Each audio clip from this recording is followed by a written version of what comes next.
আজকে দিদা তরকারি দিল, দুপুরবেলা ওই তরকারি দিয়ে ভাত খেলাম। তো চলো বেশি না বকে ব্লগটা শুরু করা যাক।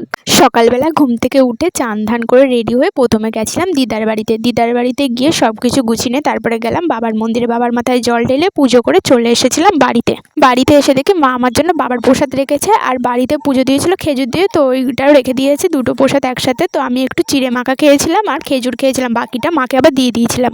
প্রসাদ খাওয়ার পর দেখি মা আমার জন্য আবার দুধ চা করে রেখেছে, তো সেই জন্য তারপরে চা আর বিস্কুট খেলাম। খাওয়া হয়ে গেলে ফোন দেখতে বসে পড়েছিলাম। আজকে সকালে আমার আর কিছু খেতে ইচ্ছা হচ্ছিল না, দুধ চা খেয়ে পেট ভরে গেছিলো। কিন্তু এদিকে দেখি মা আবার রুটি তেল দিয়ে ভেজে রেখে দিয়েছে, সাথে আলু ভাজাও ছিল। তো ভাবলাম একটা রুটি নাই খেয়েই নিই। তো চলো খেতে খেতে একটু কমেন্ট পড়ে নেওয়া যাক।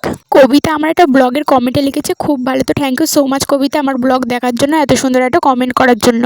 তোমরা অনেকেই ভালো ভালো কমেন্ট করেছো, নাম নেওয়ার কথা বলেছো, তো আমি সবার নামই একে একে নেব। একটু লেট হবে কারণ সবার নাম তো আর একসাথে নেওয়া সম্ভব না। তো ধীরে ধীরে যে যেভাবে পরপর কমেন্ট করেছে সেভাবে আমি নামটা নেব। তো সকালবেলা খাওয়া দাওয়া হয়ে গেলে তারপর আমি ফোন দেখতে বসে পড়েছিলাম। ঠিক দুপুরে খাওয়ার আগে তারপর আমি আর মেজি দিদার বাড়িতে গেছিলাম। দিদা সকালবেলা আমাকে বলেছিলাম, যখন বাবার মন্দির থেকে বাড়িতে এসেছিলাম, দিদা বলেছিলাম আমি একটু তরকারি দেবো, দুপুরবেলা এসে নিয়ে যাস।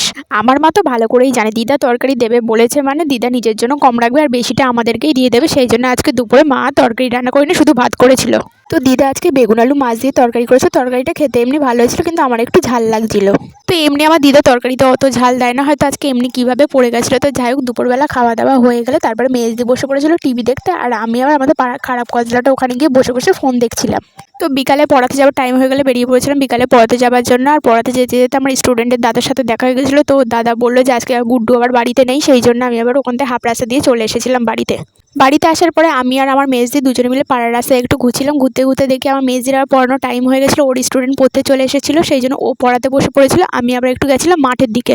মাঠে গিয়ে দেখি সর্ষের গাছগুলো এখন চারিদিকে বড় বড় হয়ে গেছে, আর মাঠে একটা কাউকে দেখতে পাচ্ছিলাম না, সেই জন্য আবার তাড়াতাড়ি বাড়িতে চলে এসেছিলাম। তো যার আজকের জন্য এতটুকুই, দেখা হচ্ছে নেক্সট ব্লগে।